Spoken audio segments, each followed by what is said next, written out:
परभणी महानगरपालिकेच्या 65 जागांसाठी तब्बल 608 उमेदवार निवडणुकीच्या मैदानात आहे।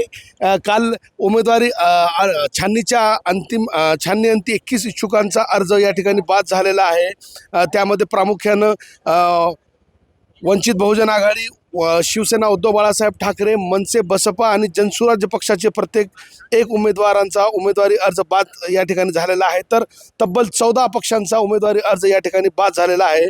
आज आणि उद्या असे 2 दिवस एकूणच उमेदवारी अर्ज परत घेण्यासाठी शिल्लक आहेत। आज आणि उद्या नेमकं कोण उमेदवार अर्ज मागे घेते हे तुर्तास पाहणं औत्सुक्याचं असणार आहे।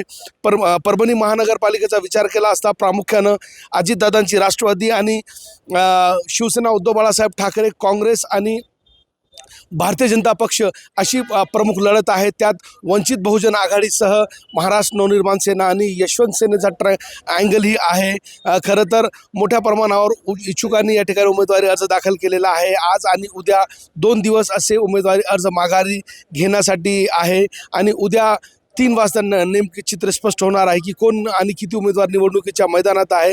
तुर्तास मोठ्या प्रमाणावर इच्छुक या ठिकाणी अर्ज दाखल केलेले आहे आणि उमेदवारी अर्ज मागे घेण्याची लगबग आज सकाळपासून खरं तर या ठिकाणी सुरू झालेली आहे। कॅमेरा पर्सन सय्यद खिजरसह नजीर खान, TV9 मराठी, परभणी।